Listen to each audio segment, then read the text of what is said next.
All right, so let's bring in the great Rudy Giuliani, America's mayor, fresh off a rejuvenating trip to Rome, as I hear. We are honored. Your first big stop is right here on The Big Take. Welcome back and welcome home, It is sir. my this is my first interview from coming down from the high of seeing the Pope and Andrea Bocelli. Oh, I want to hear about both of those in a minute, but we got some big issues to get to. The president has been warning Europe, get your borders under control for years now, and this mass migration and all the rest of it. Now we see this incredible invasion of Spain. The president made a great point today at his cabinet meeting.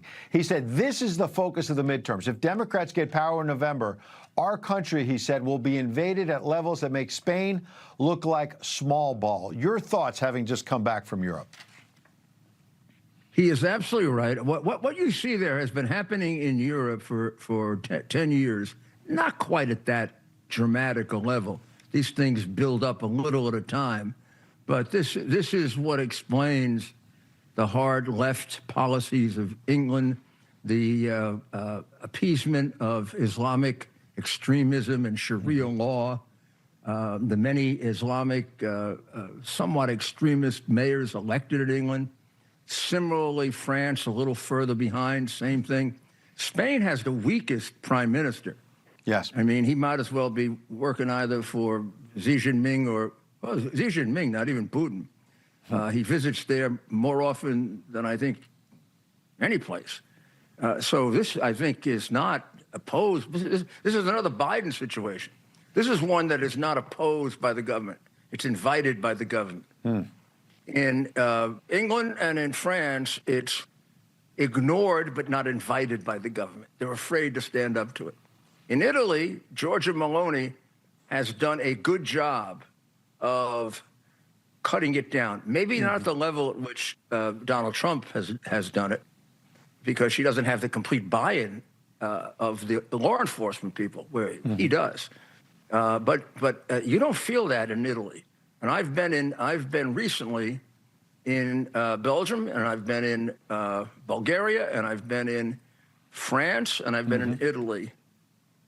And France is by far the worst. You've got Zoran Mamdani, who's got the job, obviously, I don't have to tell you, you used to have, and I also don't have to tell you, we're coming up on a rather dramatic 25th anniversary of those 9/11 terror attacks when you were shining so brightly. But the families of the victims, as you know, some of them, many of them. I hear from them. Yeah, and they're Yes, calling sir, on the Muslim mayor. They don't want him to take part in the annual memorial ceremony. I'm sure you're going to be there. What are your thoughts about this? Mamdani keeps digging in and says, I'm going. What do you hear from the families? What do you think?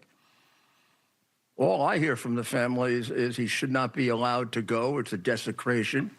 Doesn't he realize this is real? It isn't some kind of political game? That and some of the families are worried for other families that are taking it worse than they are. Remember, we have all kinds of different situations here. We have children that grew up without ever knowing their fathers. We have people who were pregnant at the time that the person was died and the baby was born. We have people that have come through it a little stronger than others, and some who haven't come through it strong at all. And their feeling is that this is just going to create pain for them because of his very, very harsh positions.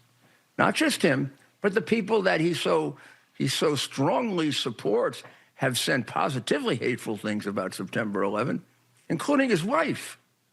So how he can show his face there when he reminds me of somebody worse than the Arab princeling I gave the $10 million back to.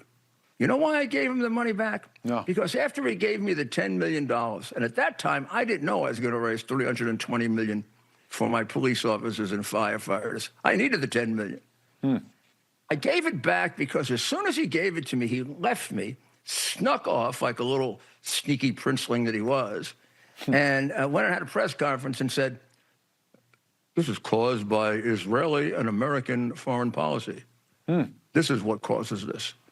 And I heard this from my secretary, and I can't tell you what I told him to do with the check, but essentially the import of it was to give it back to him. But after I checked with 5 widows, other than my secretary, my special assistant, whose husband had died on September 11th, even though he was off that day, who found out she was pregnant 10 days later. So you can imagine I wasn't being too much of a softie about this. I believe that our country was attacked by Islamic terrorism. When they're yelling out Allah Akbar, we are being disingenuous if we don't realize what the motive is. Obama never did. Somebody could walk up to a military base, shoot 4 or 5 soldiers yelling Allah Akbar, we love Muhammad, and he'd say, oh, I don't know, we have to examine this. Also, Mandami basically attributed the guy who stabbed the 2 people on the Upper West Side the other day, yelling out Allah Akbar, That's one right. of them, a Jewish guy, he attributed it to mental illness. Right. Unreal. Well, I mean, there's actually a little closer cause to mental illness. It's called Jewish hatred, which has afflicted us as a sin now almost since our existence. Mr. Mayor, you're so right.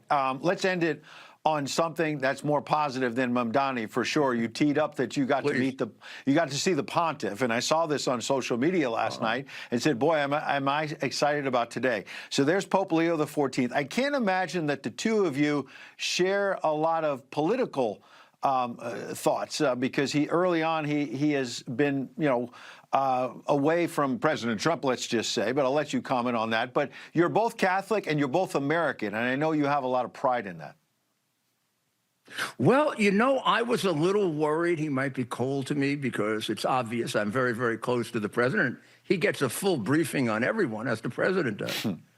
But I met him twice. I met him right after the concert. He had a little extra time, and he came over to me and the 2 people with me, Dr. Maria and a gentleman named Brett. And he said, hello, Mayor. It's so nice that you're here. And we actually had a very relaxed conversation there. It wasn't the formal conversation.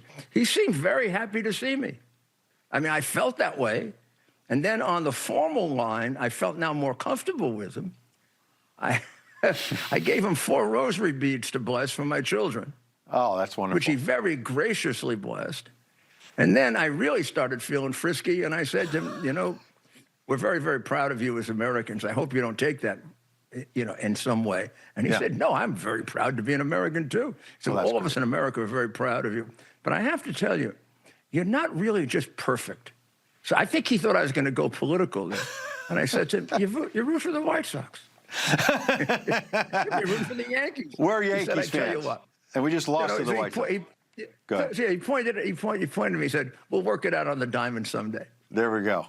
Mr. Mayor, thanks for coming. I really enjoy it. And we shook hands, and then we were at a dinner with him and saw him at the dinner a few times.